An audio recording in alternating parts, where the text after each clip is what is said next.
I'd like to invite you to join me as I discuss life from a medium's perspective. I'll be talking about insights that I've gained through readings with topics like your guides, angels, animal communication, past lives, our transition, and the afterlife.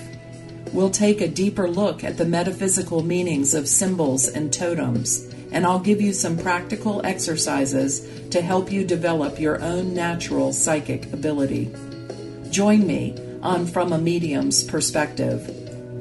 The opinions expressed on this radio station, its programs, and its website by the hosts, guests, and call-in listeners or chatters are solely the opinions of the original source who expressed them. They do not necessarily represent the opinions of Revolution Radio and FreedomSlips.com, its staff, or affiliates. You're listening to Revolution Radio, FreedomSlips.com, 100% listener-supported radio, and now we return you to your host.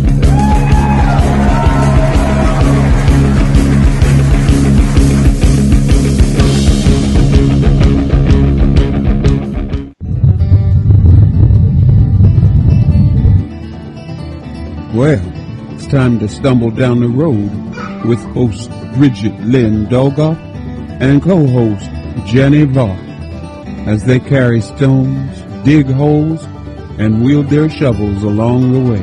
On Revolution Radio at freedomslips.com. This is not a seated event as they talk, run, stumble, carry, dig, drag, laugh, fight, sing and pray, dance and kick and scream, and oftentimes fall. Hey, is that a stone or a buffalo check?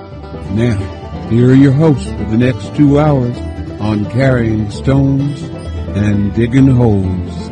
But I won't be there. The hell I won't. Hey there, Hi there, everybody. It's your host, Bridgette Lynn Dolgoff, carrying stones and digging holes. And I am here, was carrying stones this morning, and sometimes your mornings start out a little rough, right? So anyway, back from my trip and back in the desert, and ready to get started with our guest today. So this is a repeat time with our guest, Ken Dost. And if anybody's listening who remembers, he was talking about mortgages and patents and a lot of stuff that he was uncovering and digging into. And so, Ken, are you there? I'm here. How are you doing today? Good. Hanging in there. Just like all of us are, right? Yeah. One day at a time. Pulling through. Yeah, I got to keep that thread you're holding on to, for breaking. You're like, oh. Anyway, do you want to give us, so what I'll do is I'll have Ken give us a brief, just kind of a brief outline of some of the work that he's doing, or however long it takes him. And then we can go from there and talk about some new things that he's uncovering and involved in. Okay, sounds good. Where do I begin? Begin with mortgages. Begin with patents. Begin with our ideas of what our mindset is as far as what we understand about mortgages, not just mortgages, but real estate, personal property, ourselves. What I get into, I've kind of approached this differently than other people. And I didn't have any. I came into this as a virgin, so to speak. I mean, when I got thrown into this back in 2001, and I got thrown into this by some actions that were taken by U.S. Bank after right after the Office of the Comptroller of the Currency pulled that deregulation and rolled everything back to 1863. I got hit by U.S. Bank, and it messed me up bad as far as my credit is concerned and finances and so on and so forth. It cost me thousands of dollars. It wasn't even my fault; it was their fault. And when I looked around to find some remedy for it, and realized there was none, I realized there was a problem. And up until that point in time, I was happy. I was living my contented life, like we all were. And I was in architecture, had my own business, was doing well, and all of a sudden this came up. And so this is what kind of threw me into this. So I didn't come in, I was never politically motivated. I couldn't tell you anything about the Constitution, any of these things at that point in time. So that's what I mean by when I came into this as a virgin. And so when the economy crashed and house went into foreclosure and default, I started looking at this from a different angle. And the angle I got into it was the patents. And the reason why that was because I had done a little provisional patent about a few years earlier, back in 2002, 2003. And so I had a little familiarity with patents. And so what I found out was that, every single bank has thousands of patents out there. And all of these patents are related to different, like loan origination, to credit. Well, actually, all these patents are automated business methods. They're business processes. They're the matrix. It's actually the matrix. The matrix is actually patented. And so what I found out was that everything's fixed. Everything that we're dealing with. Our whole system has been, as we understood it, the paradigm of an ordinary course mortgage loan. Everything that we understood about life, about negotiable instruments, everything that we thought we knew, got wiped out. They came in and between 1998 with the State Street versus Signature Financial Group, which was a approval by the court that that a program, computer program, could be patented. More specifically, a business method. And then in 2001 came the UCC-9, which was a collateralization and securitization of intellectual properties. And so what happened here was they totally came in and they replaced the whole economy. They threw out the old economy and they laid in a whole new economy, a whole new economic system, a whole new financial system, and they didn't tell us about it. And as a matter of fact, what they did as opposed to that is they went and they concealed it from us. They made us believe, and they're still making us to believe today, that everything is ordinary course. It's business as usual. That a mortgage loan is a mortgage loan, and it's not. It's not. I mean, we have been lulled into a terrible deception, and I remember watching this take place back in 2000. When did TARP happen? 2008, 2008, right? Yeah, 2008. End of 2008. I watched TARP come into place. And I remember when that happened, everybody was pretty angry about that, really angry about TARP. And all of a sudden they started changing the subject. And the subject went to these defaulting mortgage borrowers. And they started to highlight, they started to identify, and they started to stereotype, and the same story every night, and just repeat it time and time again. And they were choosing the minorities that were had defaulted on their mortgage loans and were getting foreclosed upon. So I saw what was happening here. They started to blame. They started to get a stereotype together to assimilate to minorities, to assimilate to people that didn't put any money down, that lied on their mortgage applications, which they didn't really lie. They did to some degree, but the bigger lie came with the lenders. So I remember sitting on my deck, and I remember watching, and I remember thinking about seeing this cloud come over me and thinking, my God, the people are being brainwashed. And it totally amazed me. Within about a week or two, within about 1 week, maybe 2 weeks' time maximum, all of a sudden you went from people that were really pissed off at the banks and to starting to talk about the homeowners. And these people are lying on their mortgage loans, liar loans, and this and that and everything. And that kind of became the stereotype. And I thought, my God, that's when neighbors started disappearing, friends started disappearing, and family started disappearing. Because all of a sudden we were the bad people. And so, this thing that's going on here where we're at now, 10 years after the crash, is we still don't have a clue what's really going on. These processes that they did, let me back up for a minute. They gave the greatest gift, and you got to hear me out on this. The greatest gift that we were ever given, that this world was given, was the revisions to UCC-9. It's the greatest gift that we could possibly given. And the reason for it is because it has to do with rehypothecation, collateralization, securitization of intellectual properties. I'm not talking about all the other categories that were created. I'm talking about what was hidden within that particular section and kind of made like an afterthought. And it's intellectual properties, patents, copyrights, and trademarks. Well, that's your name. Your trademark, your trade name that's your name. That's your fictional name. That's your all caps name. And so what they did was, and because of UCC-9, it gave us the ability to be able to grow our wealth, to be able to secure our heirs and beneficiaries, to secure our estates. It gave us a world of opportunity, but it was stolen from us, and it was hidden from us, and it was concealed from us. And that's what's been taking place here. What they've done is they've maintained this status quo of a mortgage loan of real property, of a car loan, of a credit card, of a school loan, all these same things as if it's business as usual, and it's not. The fact of the matter is there never was a mortgage loan.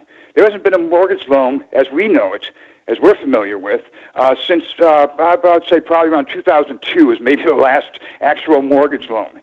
Everything since then is a canceled mortgage loan that it becomes a lease. It becomes a lease payment. Okay, so the question is, okay, where are my payments going? Well, your payments are going to, they're not going to pay down any kind of loan. They're going to subsidize and to go into high-yield annuities. So what they're doing is they're insured, they're laying out their hedge bets and ensuring that you're going to default and when you're going to default. And they're also ensuring that you're not going to figure this out to figure out how to get out of this thing. And that's where we're at now. People, I fought in the courts. I fought on this house since 2008, and I'm still here. And I finally was able to figure out a way to get them to back away and get off my back and stay away. And that's through a warranty deed. But we'll talk about that, I'm sure, a little bit later. But we're accustomed to fighting in the court, and I think that we're kind of finally learning that there is no justice in the court, that there's nothing that you can do in the court to possibly win. And it's true. First of all, it's not we're talking about Admiralty Maritime, and this is a kangaroo court. The judge is kind of a gatekeeper, I guess you could say, and behind him is the door going back into where the real court is, which is a tribunal of a few people that are really making decisions on these things. So what we have here is we have we have to redefine what we're doing here to find a way to win and find a way to kind of take justice back in our hands. And so what I found was patents and trademarks is the hub. Patents are the mother of invention, and trademarks is the hub of commerce and trade. And so what we have here is we have these bar attorneys. Well, on all these patents I'm talking about are the different kind of processes for loan origination, for credit, for debt reparation, for documents, for signatures, for exchanges, anything you could possibly imagine. There's a patent on it. And who does patents? If it's banks, insurance companies, medical industry, so on and so forth, scientific research, medical research, but they're all represented by whom? An attorney, a law firm. And what are all these attorneys? They're foreign agents, the British Crown. So what they're doing, and this is what's very, very nice.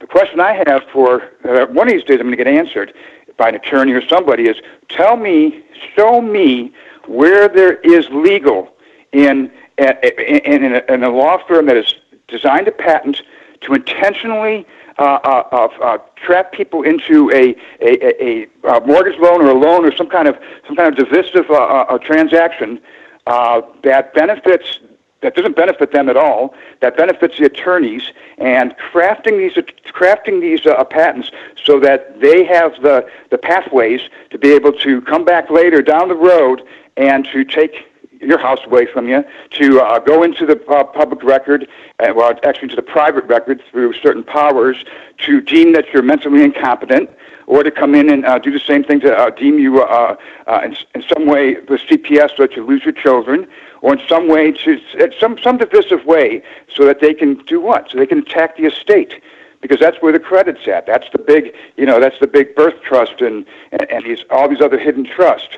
So tell me where legal is when you have a law firm or an attorney doing that, and then on the public side with a smile and the usual BS that attorneys always spew, how you're protecting my rights. You're not protecting my rights at all. What you have here and what they've done here, and you got to remember that when this economy was replaced back in between 1998 and 2002, I mean, the whole thing was scrapped.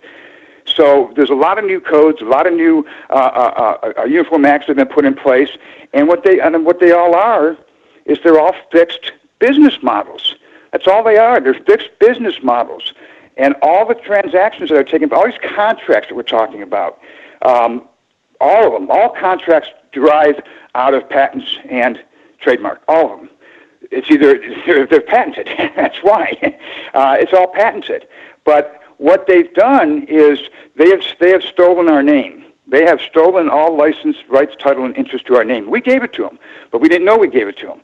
So what they're doing, because of UCC-9, because they're able to rehypothecate our name and our signature and our fiction, what they've been able to do is they've been able to fix it to where they've taken our signature, we've given them all powers of attorney, but we gave them more than that. We gave them certain powers of appointment to be able to assign us as an inventor, as a co-inventor, for a patent invention that you and I would never have anything to do with.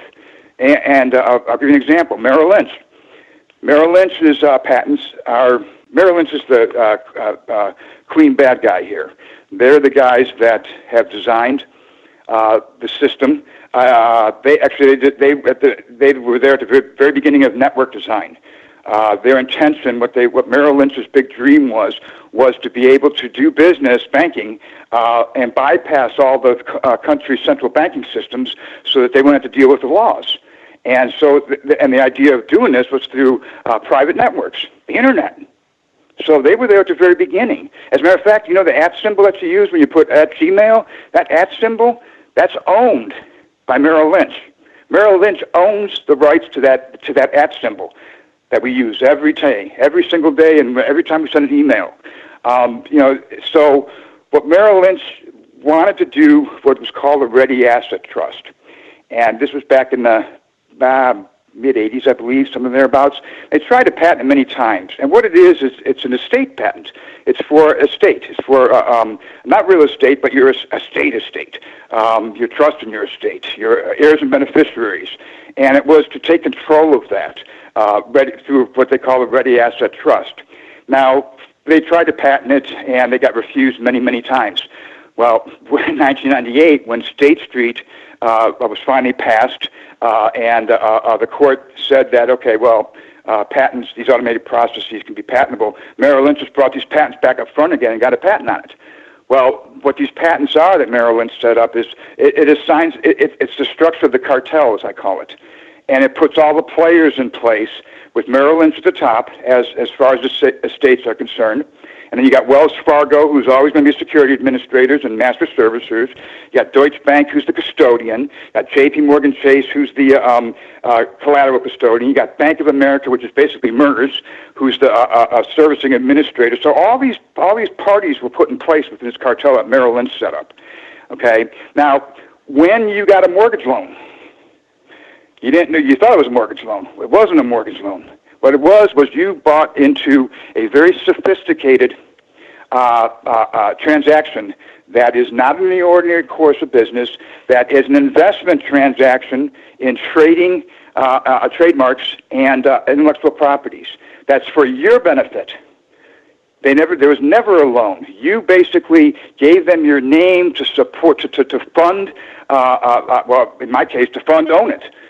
In other cases, Countrywide or whomever. That was taken to the market and put out and sold many times over, and you should have got the returns on those things because there was never a loan. Never. As a matter of fact, it's an open-ended transaction that doesn't close. Now, what I've done with it, where I'm at on this at this point, I've gone. I fought the court, and it didn't get anywhere. But, I also, I've known about MERS and what underlies MERS for many years now. And I finally figured out what to exactly do with it. Now I'm at a good point with where I know what to do with it.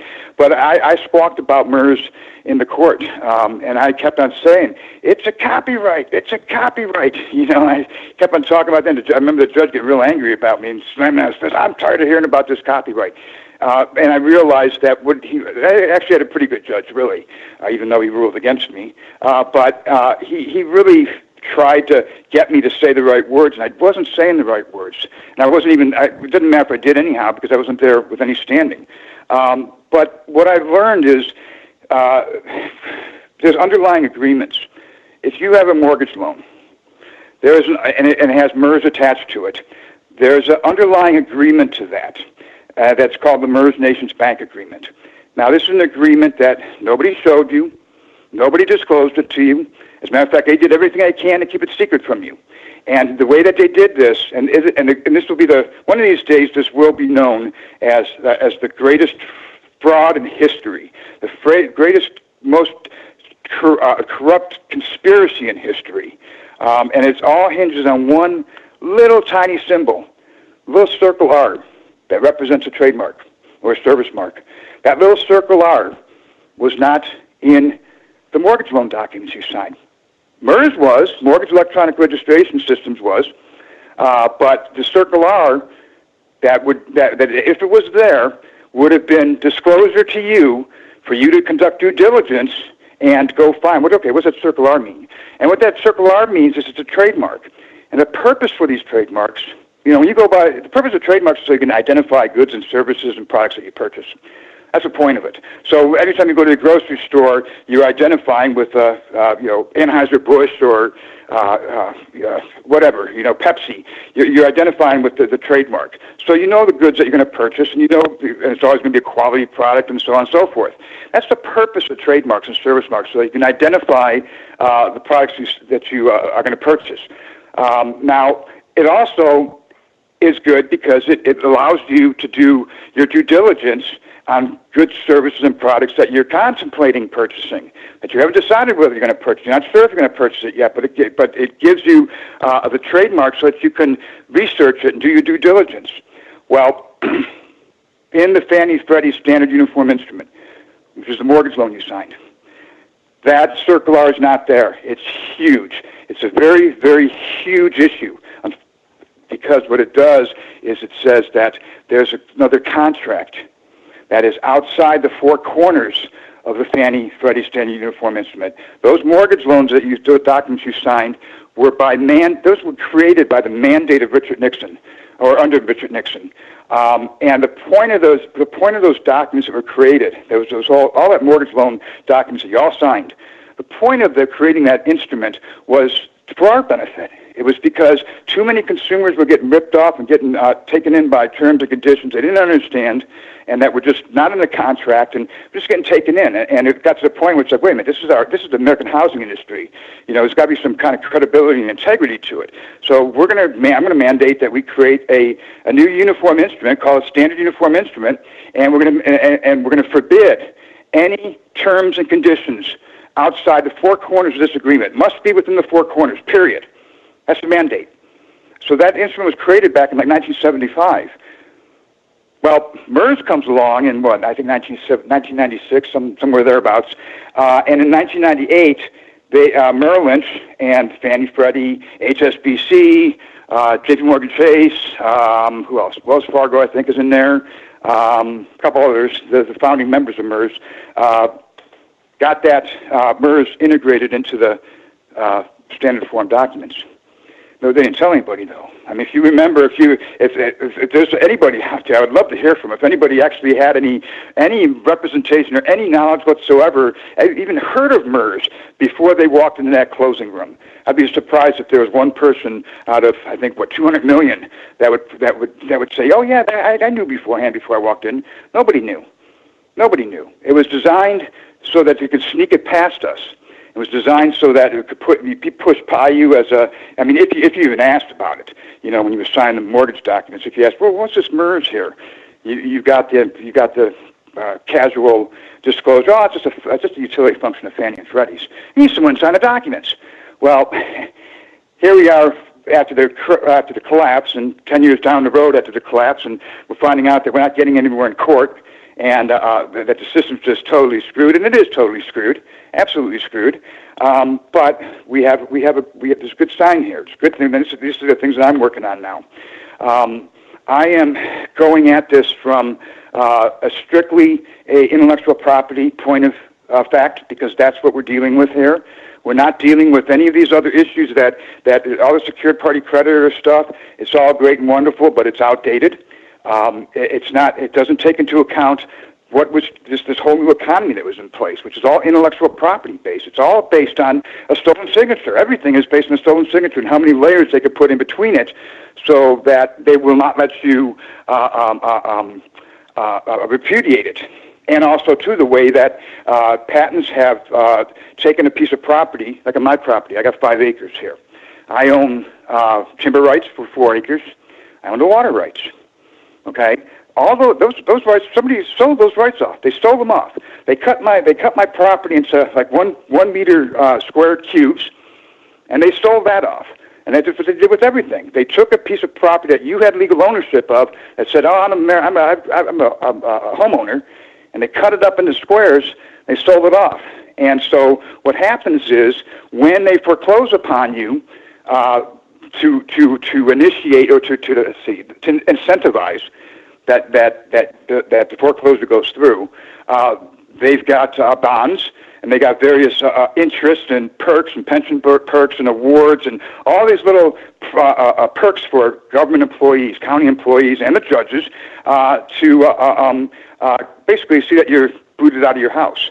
So what they're doing is they're incentivizing the unlawful foreclosures by putting people in the revenue stream.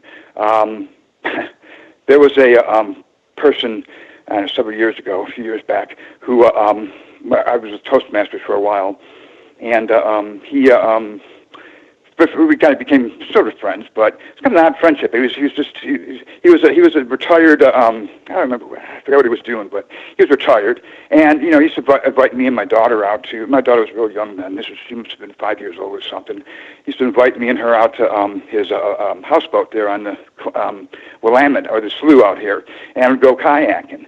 And it was something. It was just a strange friendship. It was just something that I kind of felt like I was being checked out or something. Or it just felt weird about it. He was a nice guy though. It was just a nice friendship. But here I found out 2 years later. He finally moved away. But here I found out 2 years later that basically we was an investor, and he was in a local investment pool, and he was deciding whether to buy an investment or to sell his investment in me, to go into foreclosure.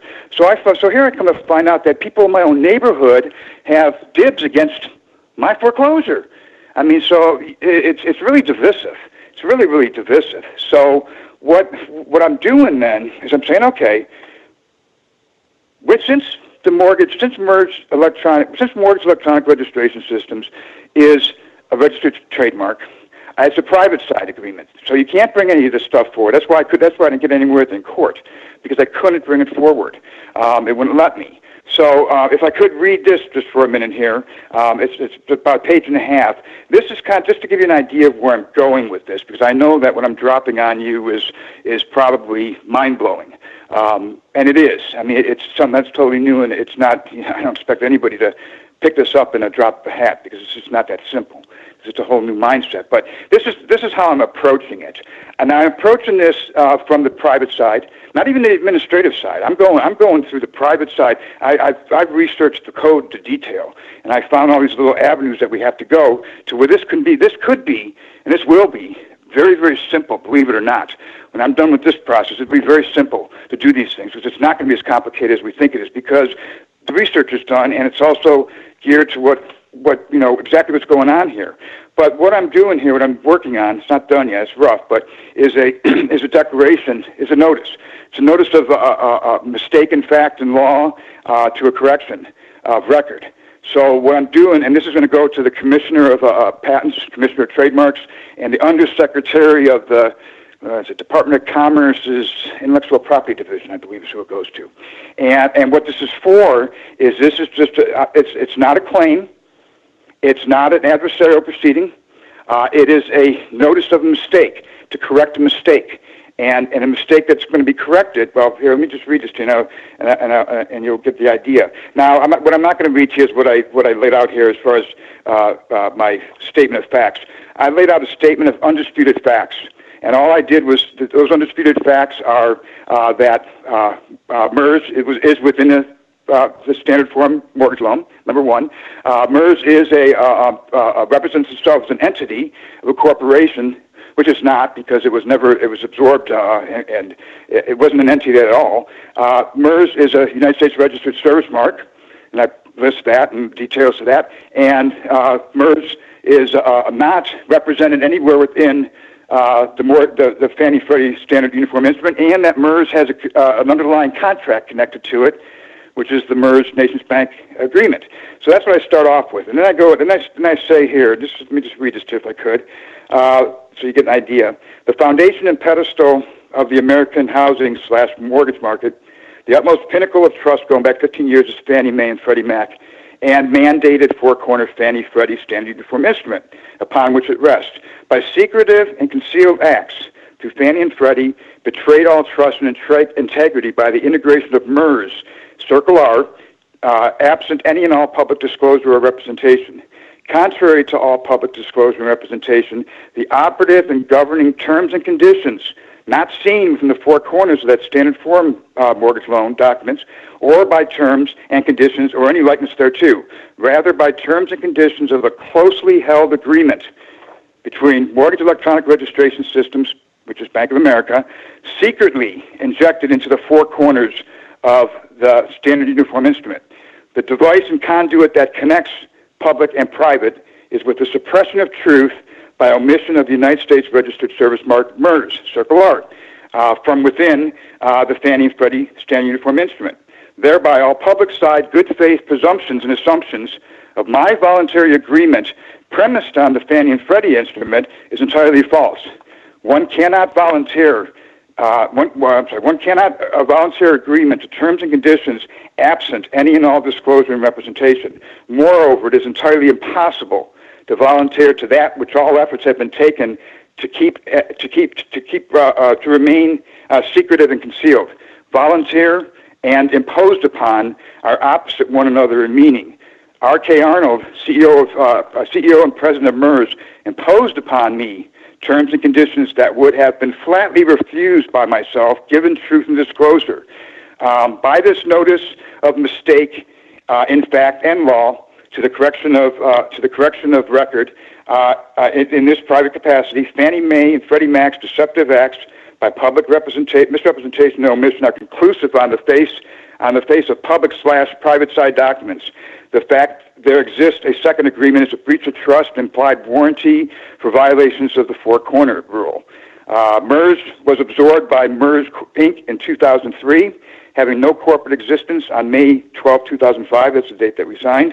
All representations thereto are fraudulent. MERS is an undisclosed U.S. registered service mark, period.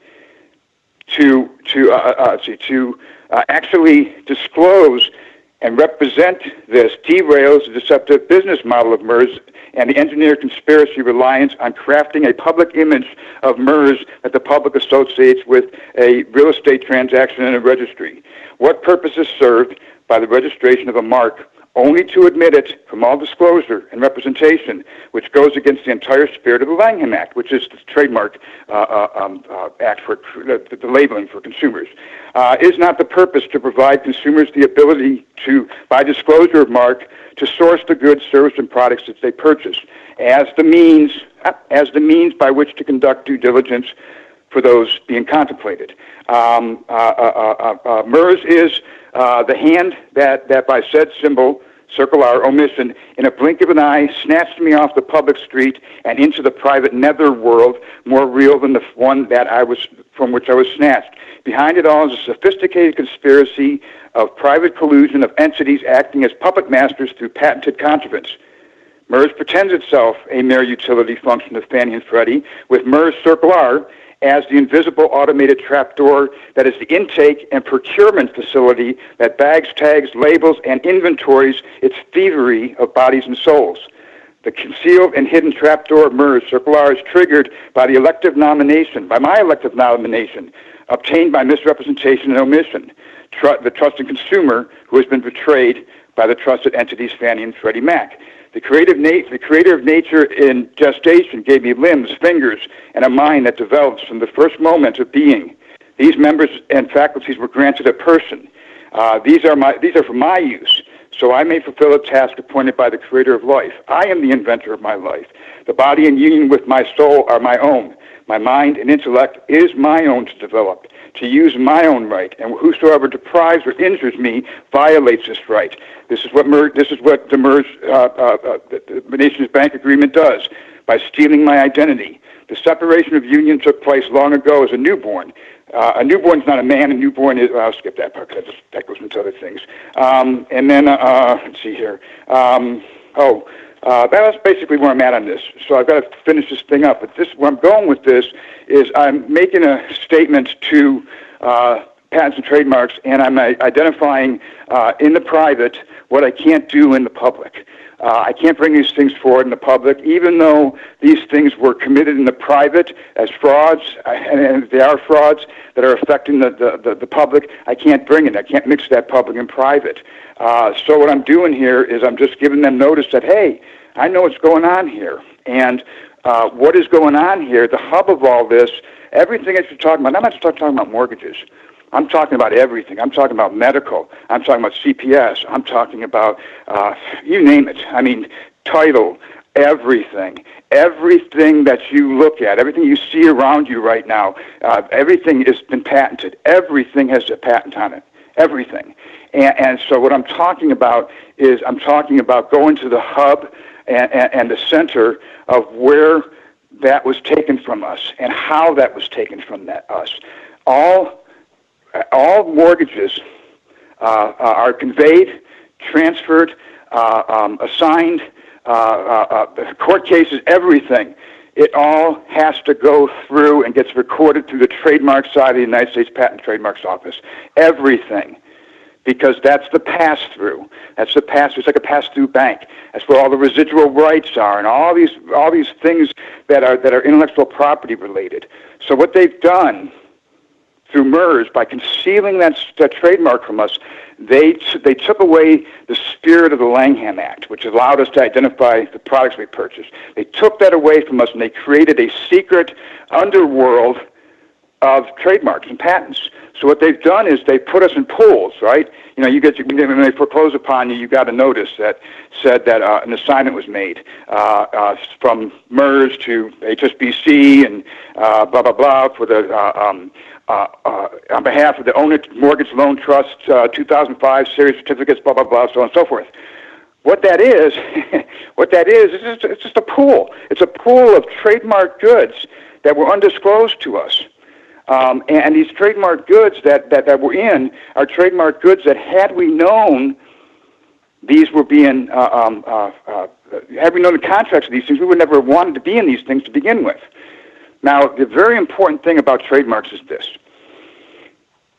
is that what they've done is, because I can prove, show, and demonstrate without any question. It's a little hard to kind of grasp your mind around, but I can prove, show, and demonstrate that we are, in fact, the debtor and creditor. Actually, we're the creditor. We are the creditor. Our signature provided the credit. As far as I've read all these these dissertations and declarations on the theory of money and banks, and to throw that stuff out, it doesn't matter anymore because that's old news. Banking is electronic patents. Banking is digital signatures. Banking is trademarks. And so what they've done is they've basically just taken our name and they've stolen it. And what they're doing through trademarks is they're saying, okay, Kenneth W. Dost is the trustee. And what they're doing then on the other side, they're making another recording and saying Dost, Kenneth W. is the co-owner. So they're balancing the books within the trademarks. And the balance in the books, right side, left side, debtor, creditor, right? They're doing that through trademarks. And they're doing that by the way they're representing our name. It all comes down to our name. Everything comes down to our name. So where I'm at on this thing is I'm of the oppression, and I'm very excited about this because I spent 10 years on this thing, I think. More than that, getting to the bottom of this, and I think I've pretty much unwound it. I've really dug into the codes, and I've also dug. Now, the one thing you got to understand is, and I think the people on this phone call do. I know Bridgette does. Is that there's this connection between body and soul. That the soul does exist, have a separate existence outside of the body.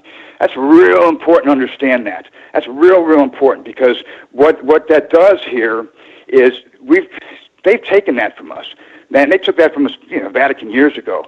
But the Vatican's kind of been pushed out of this to some degree because of UCC-9, because of the greed, because of attorneys. Attorneys are kind of pushing the Vatican out of it as well, because if I can want a soul one time, I could take a soul 1,000 times. I could take it 10,000 times, and that's what they're doing. So that they got unlimited license to use of our name that was given to them by an agreement that was never, ever, ever, ever disclosed to us. And there's no way in the world that any of us could have figured this out or would have, done our due diligence and stumbled upon this. We couldn't have, because this is all brand new technology that was concealed. And the OCC, Office of Comptroller and Currency, they're the ones that created this. Well, first of all, by creating deregulation, that's number one. Number two, they took our freedoms, they took them from us, and they turned around, walked it over to the bankers, and gave it to the bankers. And then they turned back around to us, and they said, "Nah, you're not going to touch them. No, preemption. No consumer's going to. Nobody has right of action anymore. Anybody has right of action against the banks is us, the OCC." So then the OCC showed the bankers into their auditorium or their room, closed the doors, and then has stood watch there, protecting us from the bankers. So the bankers were sealed behind their closed doors, and that's how they were able to do this. That's how they were able to integrate this thing and create this system of tyranny, of enslavement, of human trafficking. They were able to do this because of all these things.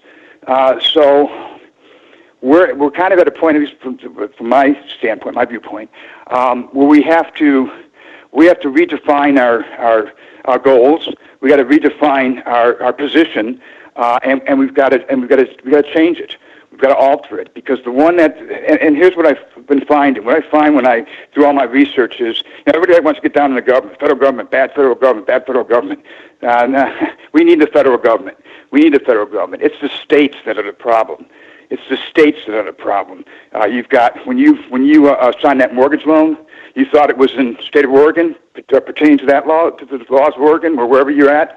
No, it was pertaining to the Commonwealth of the state of Virginia, to Admiralty Maritime. You were thrown onto that vessel and pushed out to sea, right through the MERS Nations Bank Agreement, through terms and conditions of that, through what it states in there, that this is going to be construed to the jurisdiction of Commonwealth of the state of Virginia. So when you sign that mortgage loan, you were taken by Admiralty Maritime through Virginia. When they foreclose upon you, it's initiated by a Delaware trust under patents that they have and under Delaware law, to where they're taking all principal, because we gave it to them supposedly, and we did. We gave it to them through the MERS Nations Bank Agreement. So then when they want to clear title for themselves, they do this through the boroughs of New York, through Manhattan, so that they can go ahead and do a clearing and what they call what's it called now? I forgot. I can't think of what it is. It's an exchange. I can't think of this particular term offhand. Through Bank of New York Mellon and DTC. And so what you have here is you have different states' laws that are applying to this transaction, but then when it's time to foreclose upon you, what happens? Now it's all per state of Oregon or wherever you're at, right? And that's a problem. So we do need our federal government. We can't, and the Constitution is there, and I'm reaching it by how I'm going in my capacity with this. Because when you go into patents, you're coming in as, you love this, you're coming in as either the inventor, who's a living individual, living man, living woman, or as a substitute there too, as a living man, living woman, or as a guardian, or or authorized representative, which is an attorney. So we're coming right into, we're landing our feet right on the ground, and it's coming in as a living man and say, hey, no, this is what you did to us. This is how our rights were violated. These attorneys have committed seditious acts, and they have. They violated the Constitution. Right out of the Constitution, they've conquered this country. They've taken over this country. This country's run by bar attorneys. They run the country. No, let's take it back. They run the world. They have control of the world. These government officials, not that they're not crooked, because they are, but by and large, these people that are working in these agencies, they're brainwashed as well, just like the people out there that are still kind of, like I did before U.S. Bank screwed us, walking around in the haze, thinking life is grand and beautiful. Oh my God, I can get a mortgage for that sheeple image. The government employees are the same way, but under their regime, they're basically living off their manuals that they're given, and basically just follow the rules of the manual and follow the rules of the screen. And by the way, if anybody asks you anything, don't give them any answers. You got to go refer them to an attorney, because they don't want us to think. Nobody wants us to think anymore. And so what these attorneys have done, these attorneys have crafted. They've done a beautiful job. I mean, it's beautiful. It's brilliant what they've done. I mean, it's a brilliant scheme.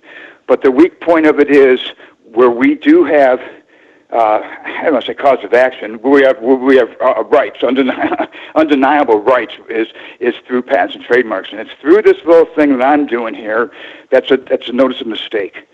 This way, and the mistake is this: through this little process here, something that's called an assigners of assignment interest. What they've done is they've flipped us around. This is where they flip us. This is where they turn us from the credit lender, right, the private equity lender, and the real party of interest into the debtor. They do that through this little flip of the words. It's kind of really tricky to explain and go over it in this call. But it basically, that's where they do the flip on us. And all of a sudden we become the debtor, okay? And so we become the debtor to pay everybody else's debts and finance everybody. Now, this is not just through MERS. This is everybody. Because once they have our signature, what are we? We become part of a customer list. That customer list becomes what? Becomes part of a bailment. And what happens with that? It goes into a warehouse. And you got a future forwarder that's out in California, and he's pushing a couple buttons, and he's shipping us by motor carrier across the country and inland waterways and so on and so forth, all the way to New York City. So this is where all the abstract contrivance comes in. Okay, now this is stuff that's been there for years, except the fact of the matter is that because of UCC-9 and because of the secrecy behind it, it's exploded. It's kind of like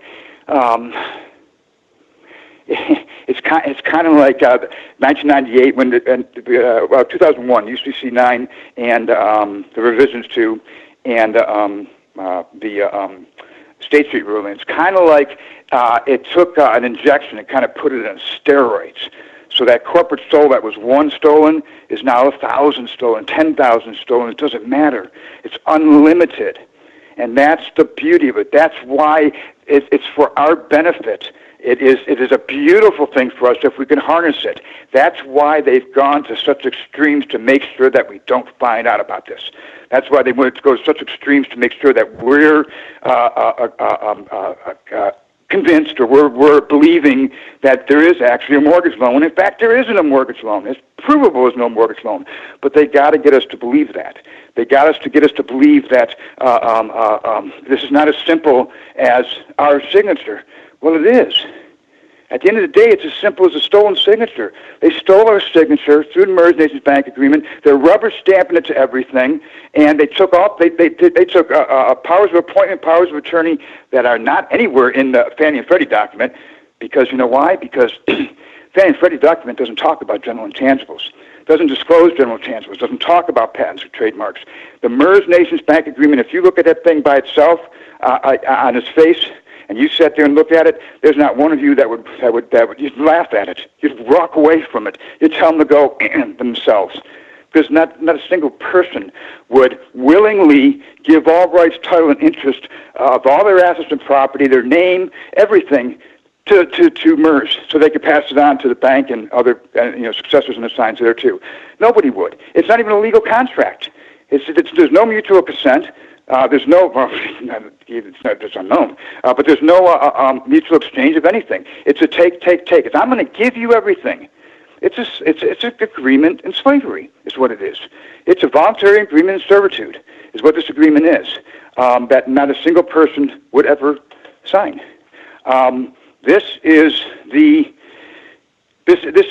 pinnacle hub of, and it really is. I mean, this Circle R, the non-disclosure of that is captured. I think I heard it. The last figure I heard was something like well over 100 million mortgage loans.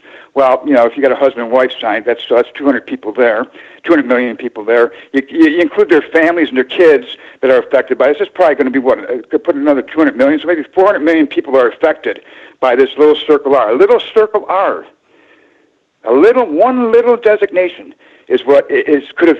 Had we known that, could have prevented all of this.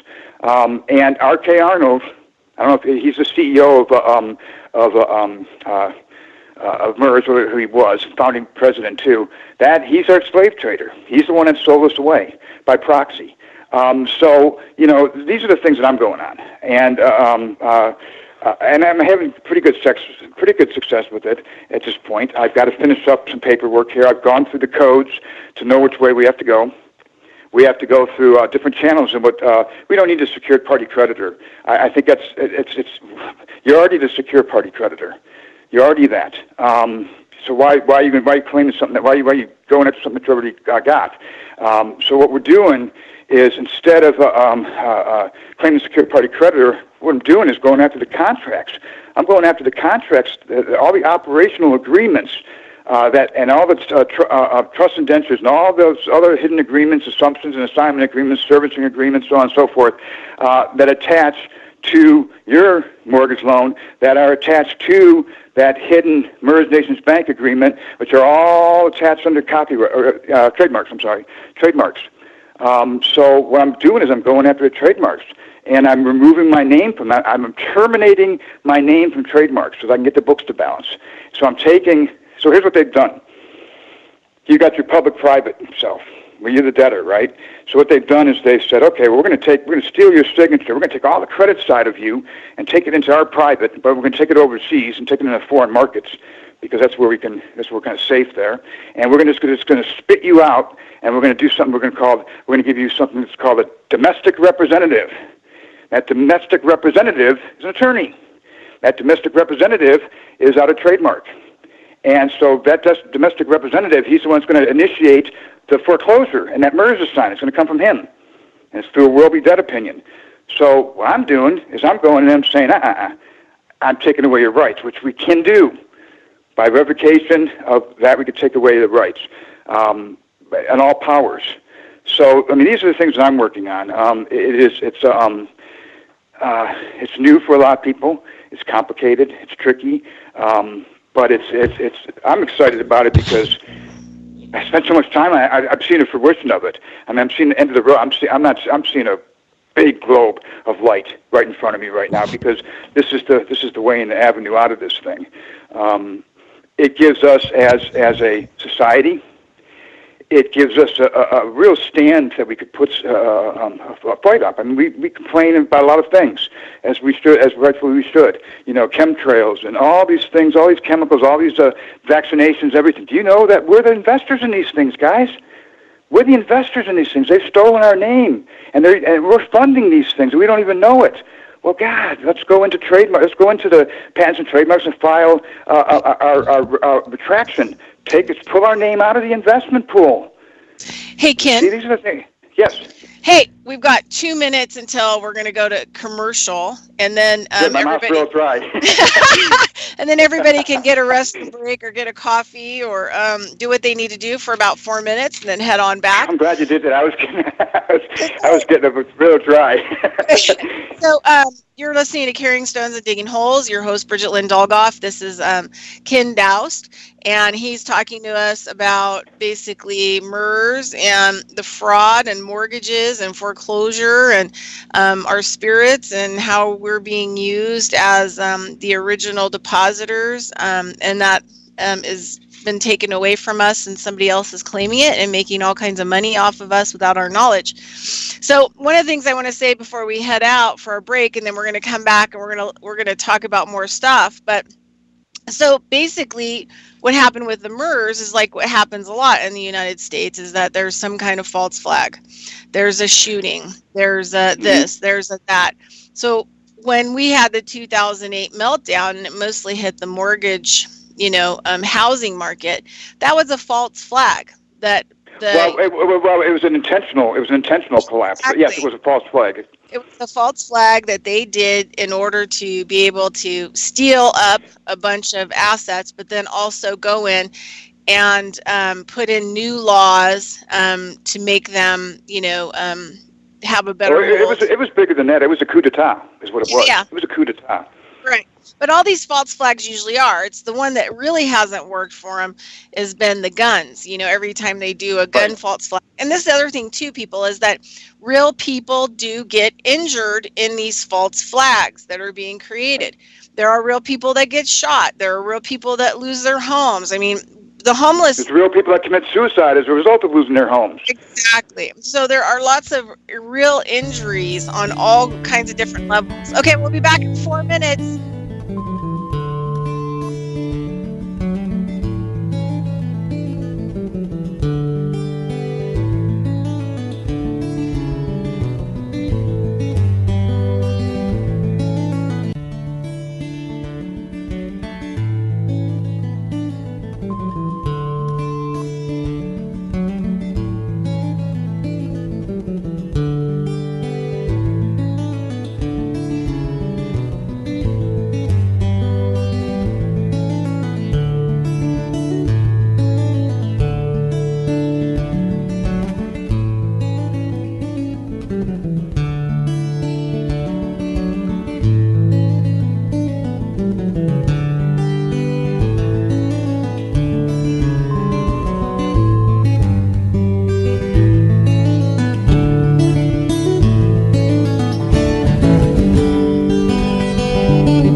Radio at freedomslips.com, and we'll be right back after this message.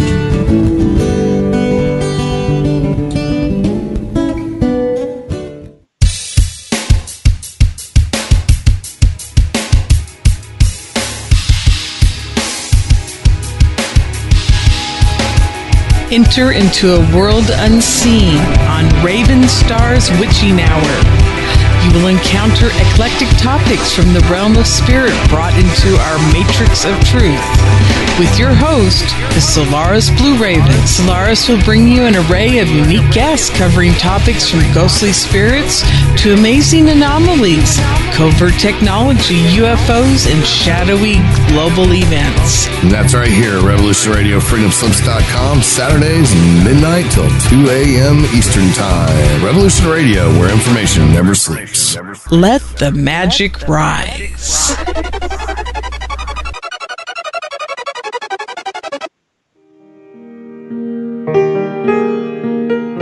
This is Barbara DeLong, host of Nightlight Radio, inviting you to join me on a cosmic journey, exploring a metaphysical montage of spiritual material, covering everything from the mundane to the magical, UFOs to unicorns, and everything in between, including spiritual readings for those who seek enlightenment. Let Nightlight provide you with equal measure of light, love and laughter, insight, wisdom, and inspiration. Monday nights, 10 to 12 p.m. Eastern, right here on Studio B, Revolution Radio at freedomslips.com.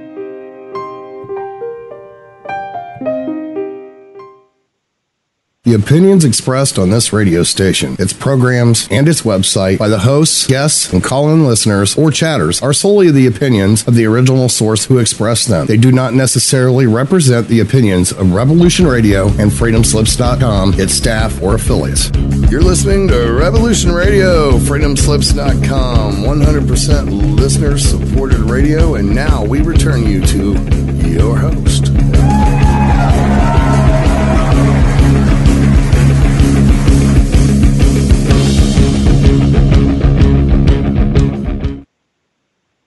All right, let's do a little business. Okay, so all you listeners out there, we are listener-supported. My show and every other show on Revolution Radio. We have multiple ways to actually help our network.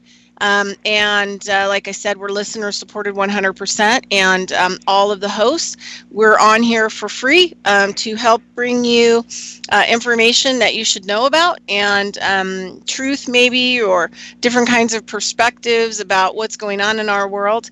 So you can go to Revolution Radio, freedomslips.com, and you can click the funding, and you can just flat out donate if you feel like it. Or we've got heirloom seeds. You can buy yourself a whole bunch of heirloom seeds in case you're going to want to grow a garden this winter, or grow a garden next summer, or you need some survival seeds. Also, we're doing banner advertising now for a pretty good price. So you can look into all those kinds of things to help to support our network. Can be found on Revolution Radio, freedomslips.com. And if you go to the left-hand side and you scroll down, there'll be an area where you can choose Schedule A or Schedule B. I'm in Schedule A, and if you scroll down on Schedule A, you'll see me at the 1 p.m. Eastern Standard Time carrying stones and digging holes, where the bee that's full of pollen is flying towards the flower. So you can go on there, find out other information about me and the kind of work that I do. And also, if you want to contact me, you can contact me. There's some contact information there. All right, so our host is, the host is me. Our guest, our guest is Ken Dost, and we're talking about all kinds of things, especially dealing with mortgage fraud, and not the kind of mortgage fraud that you think. And so we're going to continue our conversation, but there was a couple of things that I just kind of wanted to throw out there. We were talking in the beginning of the first hour, he was talking about how Merrill Lynch basically has a trademark or copy mark on the @ sign. And I was thinking about that during the break, and about how that would get, because, I was looking at the computer and I have an @ sign over the number 2. And on my tablet I have it, and on the phone, and on all these different kinds of properties, and how many times a day do you use that because you send somebody an email, or an email is sent to you. And so I was realizing that Merrill Lynch could actually give permission as the owner of that symbol, right? It's their intellectual property, which means it gives them really basic ownership over anything that's sent. It does to some degree, but because of privacy, that's where they're stopped. Right. But yes, you're right. but say the cops needed to get a warrant on you. They couldn't get a warrant on you. They could actually go through Merrill Lynch and pull a copyright trademark on you and come and confiscate your computer right out of your house. Well, that's true. They could. They got other ways to do it. But yeah, I mean, in simple terms, yeah. I mean, yeah. In essence, yes, they could. Right. So they could just, shut down. They could have the NSA or the government or whoever else shut down your emails because you're using their @ if there was no other way that they could find what your argument against that is, so it's infringement upon your personal property and personal rights. But you would have to fight them on that. You know what I mean? Right. That would come after you lose all your information and social media and everything else. Oh yeah, after the fact, of course. Right? Anyway, so that it was just kind of an interesting thing. So it made me realize, how many other companies own, trademarks on the different symbols on my computer, and own how, I'm sure Facebook has some kind of trademark. So you have your name and Facebook and any information that you putting on there, they own. So I mean, like this whole thing about they own it to. Let me just interject for a second there. They own it to a certain degree. There's privacy laws, and that's the other aspect of this that hopefully we can get into that prevents them from doing certain things. But yes, on the backside is yes, they can bypass that to get what they want. Yes. Right. So yeah, and the other thing too is like before you know it, they've already done it, and then you have to fight against them, basically, when those kinds of issues come up. Okay, so the other thing, too, that I was thinking about, so this is the deal. Law and medicine are two areas I think people are the biggest asleep in the United States around. And so me, I'd been kind of involved in the underground for a long time. I met people that wrote a book from the CIA that were whistleblowers, over 30 years ago, that were talking about how they put, the HIV, AIDS virus into all the smallpox viruses that went into the people in Africa. I met through a person who had been kidnapped by NASA, who I was working with, and I met like the guy who developed the chip and what happened to him. And so I've been in the whistleblowing arena for a super long time. However, and, the whole law thing and how the laws work and, how we're turned into vessels and that's how they turn us into corporations and steal everything and blah, blah, blah, blah, blah. And then everybody steals from that. It's like it's a giant cesspool. Anyway, one of the things that happened is in 2009, all of a sudden we were being attacked in the state of Nevada. We had like all kinds of boards, that were coming after people. This first one they sicked on everybody was the massage board in the alternate holistic markets. So Nevada has like the oldest law on the books from like 1919 based on frontier medicine. And so it's a natural alternative medicine state, right? Don't have to have proof. There's no licensing. Over time, they've brought in boards like, they created like the homeopathic board, but there's no licensing for midwives. There's no licensing for so many other things. And even California realized in 2003 that it was impossible to regulate 1,500 modalities. So what they did is they just put a framework around it. And I think it was SB 577 in California. What is it? And it's like a Complementary Medicine Act, where as long as you give your clients paperwork that says what kind of treatments they're going to have and where you got your education or whatever, blah blah blah blah blah, and they signed it, then you were good to go. It was good for 3 years, so it protected you basically from all the other boards or whatever state trying to come after you. And but do you know Nevada is one of the best states to form a business and form an LLC, and you know why? Well, because you don't have to give any information away. You don't have to, it's the most secretive state. It's changing though. Actually, there's federal laws that are coming in that a lot of that information can be disclosed now. But anyway, so back to, so I got attacked in January 2009, early January, by a board that I'm not even licensed by. I'm not even in contract with these people. And this is the deal. These boards that I had been licensed by years and years and years ago, they knew formally that I was not going to be licensed by them anymore. I was breaking my contractual agreements with them, right? So, so I wasn't, and the other thing too is like, I'm not doing surgery or anything like that on people. So there's no need for me to be like, some kind of licensing, right? I don't injure people. I don't hurt people. That's not the kind of work that I do. And I'm traditional osteopath. So I'm old school before they developed the doctor of osteopath to take away our business, because it was all apprenticeship. You had to have abilities in order to kind of do this kind of work. So now the doctors do a lot of the surgery stuff. So they've taken part of it away from us. I mean, just the title.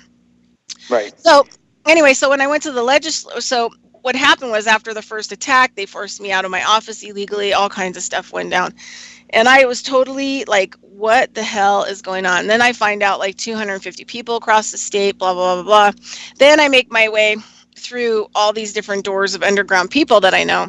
And I find myself this lady that I go and talk to, and she's been actually holding the civil liberties of most of the people in Nevada since 1974. She's been fighting at the legislature, and she comes from a very prominent legal family that they've been doing the good work, to keep the rights. Well, then, so she said, well, you're going to have to come in here. She goes, we found the bill out of 1,500 bills that are going to be seen, in 6 months and voted on. Mm-hmm. She said, we found this Complementary Medicine Act that they're trying to push through in Nevada, and they're going to eliminate everything alternative, which means you'll have to have a doctor's prescription to get a vitamin, to get a massage, to get anything. So it'll shut down like 1,500 supplement stores in the state. It'll shut down everything, and everything will be a felony. Prescription is a key word right there. Prescription. Yeah. So the key word. Yeah. So anyway, I decided, well, I'm going to fight. Well, they only had 8 people that year that were, doing citizen lobbying against, the powers that be. And there was 890 paid lobbyists from federal and state level that were there, 1,500 bills. They're all probably associated with bankers and medicine. Yeah. So anyway, so what happened was that when I started fighting, I started getting, threats. I had police sitting out in front of my house. I was getting pulled over. All this kind of stuff started happening. So I had a friend of mine who they let me move out to their house because basically I had to citizen lobby. It ended up being 100 hours a week, maybe even more. That's not paid, right? You don't get paid for this because all Americans are supposed to be involved in this because they've erased this from the educational system. That part of your job is to go to your legislature when it's active. That's right. And listen to the laws that they are trying to pass. And if you have an issue with it, you need to stand up and say so. That's right. That's right. And the same thing. They put out circulars all the time. I see it all the time. But the only people that respond to it, they want public opinion. The only people that respond to it are bankers and attorneys. Yeah. So the thing is, people that are interested in it. Right. So when I started going, I had been involved in common law and all this other stuff for a while before this, but it forced me to really decide which side of the fence I was going to be on. And so I hadn't really actually read law. I didn't know anything about law. And so what had happened is I was the newbie on the block out of the 8 citizen lobbyists, and they were starting to send me stuff by email saying, we need you to look at this bill and see if there's anything sinister in it. I'm like, but I don't think I'm the one that should read the bill because I don't really understand law. And they're like, okay, well, get yourself a Black Laws dictionary and get busy. And I'm just like, what? So I started having to read. Part of the citizen lobbying was that I started to have to read through, and what I started to discover was that the Merriam Dictionary and the Black Law Dictionary are 2 totally different definitions of words. Yes. And so this is where they conceal it. Like you think, oh, that word is a Merriam Dictionary word, but if it's used in a legal term or legal way, like on a bill or on your mortgage or whatever else, it means something completely different. And so it goes. I'll tell you another dictionary that's even better than that. That is probably the best dictionary I've come across. It's a legal dictionary nobody's heard of, but they use all the time. It's Ballantyne's. It's Ballantyne's Legal Dictionary. It's fantastic. With a B? Yes, with a B. Ballantyne's. B as in boy. It is a fantastic legal dictionary. Everything my research lines up directly with this, and it's beautiful because it's really insightful, and it's great. So anyway, you're right. It is bastardization of words. Yeah. So what you think, it seems like, and we've given our power away to the government, and I didn't really realize how bad this was until I actually had to go to the floor, and I actually had to present, and I feel like having a nervous breakdown because you would have to go through to the committee. And there's, the chair member who is like the head of the committee, and then you have all the committee members, and then you're down below them, and you have to provide research. And then what they do is they start changing it when that bill's going to hear. Once they know that people from the outside are looking in, they do all kinds of fraudulent activity in the legislature because there are certain bills that they want passed. So what I found out was there was no one other than the 8 of us who were citizen lobbyists that went in there. And it was almost like all the paid lobbyists knew what, they called each other, 890 paid lobbyists, and they'd wear the same colored suit, the women and the men. They'd all be in a dark blue suit with a black tie. The next day I'd see them, they'd be like in a gray suit with a black tie, and so I started to realize, like, it's a club. These are clubs. They got their own social network. They do. And so you're dressed different and you're out. They know immediately that you don't belong. And it's interesting because they'll come up and talk to you like about, so why are you here? To just see what, if they're going to have any kind of complications against some of their legislation. So I ended up fighting against 50 bills, and 47 of them I got just trashed. I learned a lot about law. I had to read the laws, and I also had to go in and listen to the law being presented and the positive and negative, both sides of the argument, and go into the opening of the bill and listen to that, which was a real eye-opener for a lot of things. I mean, just unbelievable. And I tell people that this is what happened. I went from, but all this was out of necessity because the state was shutting my business down. Well, it did. It destroyed me financially in my private practice. But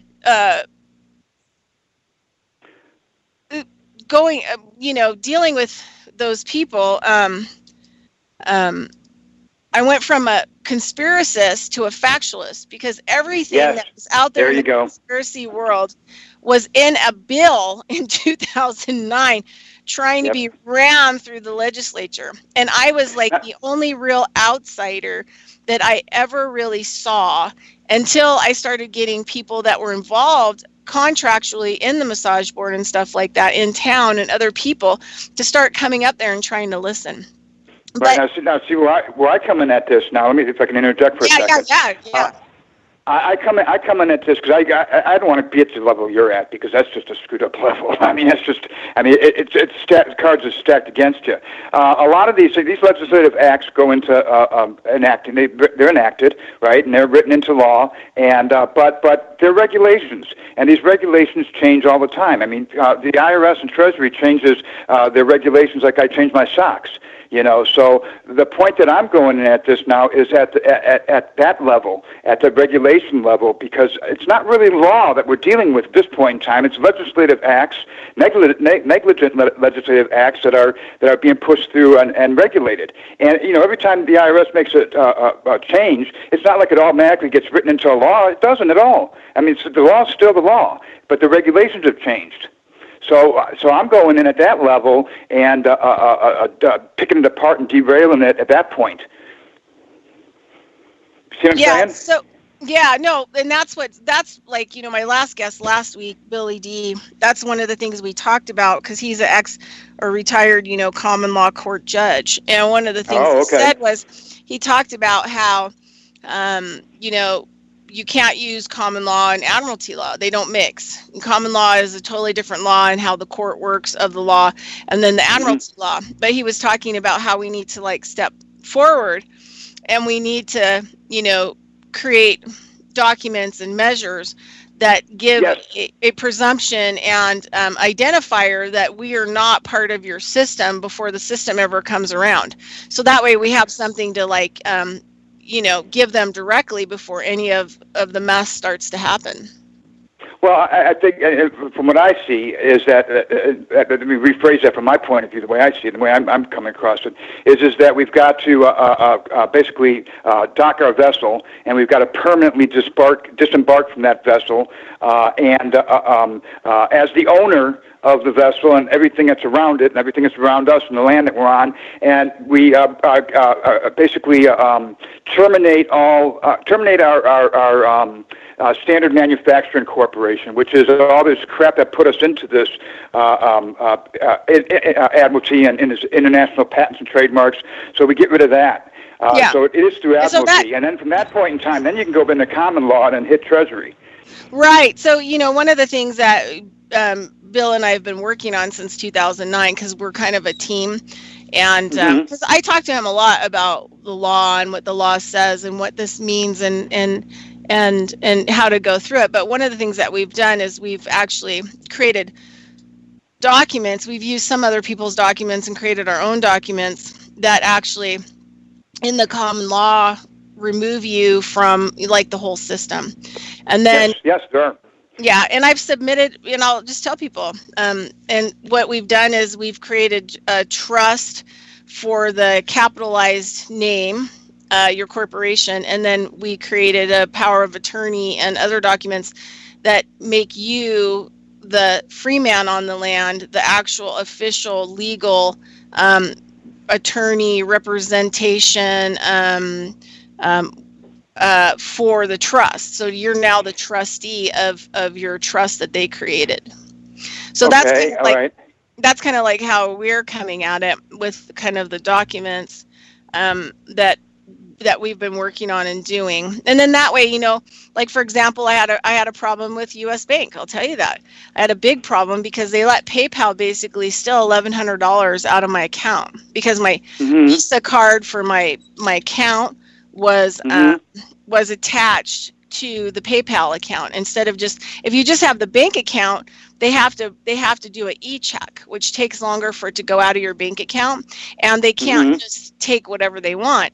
But if you have that Visa card, because it's another thing that takes it takes the powers that be, the power away from the banking system. So it turns out that the Visa card trumps the bank and any decisions that they're going to make.